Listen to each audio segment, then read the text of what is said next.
A marionette is a puppet that is attached to strings and is controlled by the puppet master. Hence, Monarch programming is also referred to as the marionette syndrome.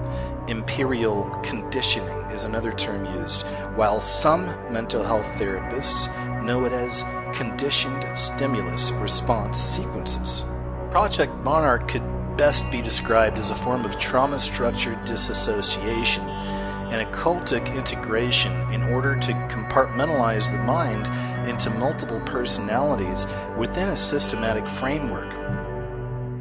Some ancient mystical groups, such as the Gnostics, saw the butterfly as a symbol of corrupt flesh. The angel of death in Gnostic artworks was portrayed crushing the butterfly. Okay, so you probably got this in the mail or have downloaded this. This is the 2015 Memorial invitation, and this I'm going to show you has a lot of satanic subliminal images. This is recent. Well, you've seen this is new material. If you've seen our Demiurge video where we talked about the Gnostics and their belief systems and a lot of the symbols that they use, this is a Gnostic religion. So what do you see in this picture? I mean, I see like, you know, disciples and Jesus and his disciples being happy. All right. So now I'm going to place this mirror right here where his hand is. You see his hand right here? Oh, wow. Look at this. That looks like Slender Man. Looks like Slender Man right here. Some type of anomaly, definitely. However, what I'm focused on is the clouds. Do you see the clouds up here? Can you see? Oh, okay. Now I'm gonna make the clouds dissipate a little bit. Then I'm. Oh wow, it's gone. And then I'm gonna bring it back. Right when Jesus' face disappears. That is amazing. Look at that face. Is that Jehovah? I think that's Jehovah. So, you got kids in the room, you might want to get them out. Well, this must be interesting. Yeah. Tell me what you see when I do this. Oh, get out of here. Get out of here. That is a... Remove the mirror? No way. Do that again. Oh, no. And everywhere you look, you will see the symbols of the generative force, the phallus of Osiris, the representation of the old god of Babylon, Baal, Nimrod. For Osiris is the doctrine, Isis is the church, Horus is the great body of initiates that will rule you. They call themselves wolves. It is easier for you to probably see these images in person. The funny thing is, man, not funny is you can't unsee it. Once you see it, you cannot unsee it, man. It's pretty amazing. Obvious, and that's what I'm saying is, you know, we can sit here and try to get different images, but if it's not there, it's not there. Right. However, there is a face in the clouds. Now, for the grand finale. So this is the cover of the invitation. And do you see anything? What do you see right now?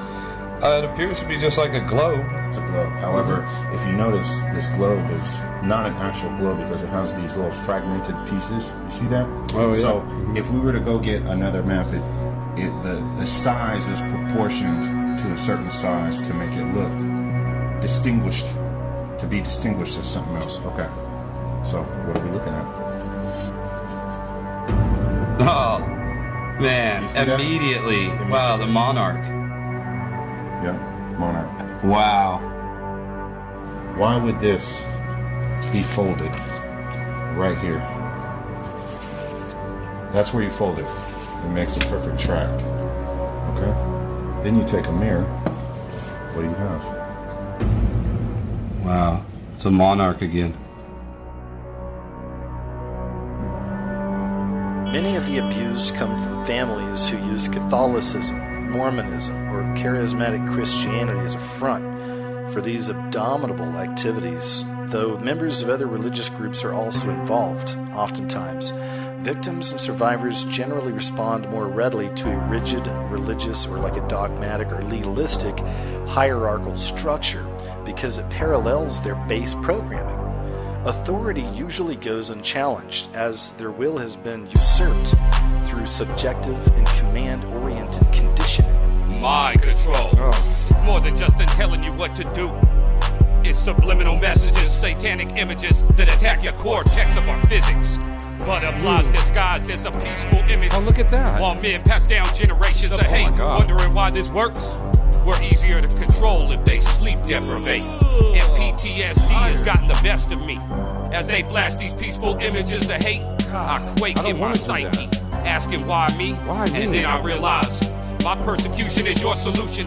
See, he chose me because he knows me. That's right, he knows me. To fight back, attack, and hold this flag for you as my family. We are the revolution, and this is why I stand pursuing. I do this for you, with no confusion.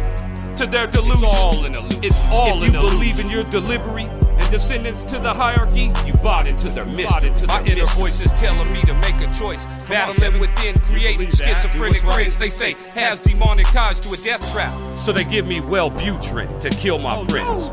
But still I hear voices again. They're controlling you. Is this my subconscious friend? Hey. I've heard his voice my whole life. He's helped me make choices. You know wrong and right. Devil on my shoulder versus that angel's voice of insight. Versus that angel's voice of insight. Always if you want to make a Jehovah's Witness, you need to indoctrinate one from childhood. So it's produced a series of videos called Become Jehovah's Friend. And the very latest one contains what I would call a very explicit threat that says if you don't pay attention at meetings, you can look forward to the same fate as someone who was drowned during Noah's flood. Every image has a meaning. You just have to look for it. Dear friends, I offer my warm greetings as we approach the 25th anniversary of the World Harmony Run and related activities for a culture of peace. I believe that all global citizens are eagerly looking toward the next decade, 2022 and beyond, as a time of great progress and striking change. It is imperative that we work together to build a true oneness world. True oneness world. Oneness. Interfaith harmony is important to all civil society. The World Harmony Run has been welcomed by people of many different religions, beliefs, and faith-based communities.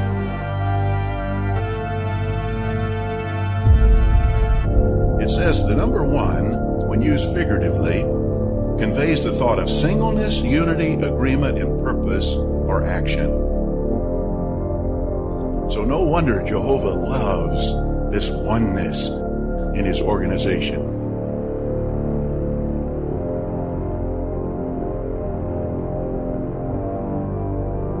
Here are a few examples of expressions that Jesus made, and he perfectly reflects Jehovah's thinking, but showing how he certainly loves oneness.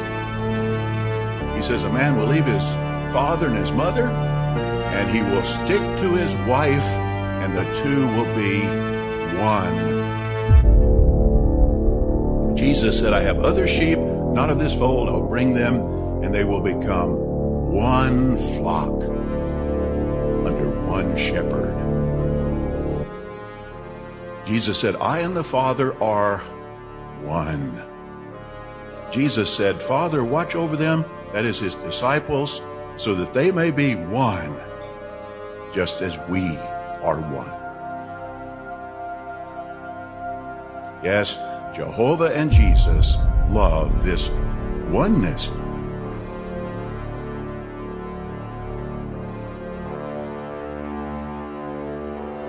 We're willing to forego our so-called personal rights in order to pursue or advance oneness. Now, to illustrate this, a person who thinks too much of himself, he might think, well, it's my hair, my clothes. I have the right to dress or groom any way I want to. I don't care who likes it. Well, that may be true. But what does 1 Corinthians 10:23 say? It says all things are lawful, but not all things are advantageous. But how we love this oneness, and as we contribute to it, and as we've had pointed out recently, we're one organization with an earthly part, a heavenly part, and as we contribute to this oneness, Jehovah and Jesus will love us and they will bless us.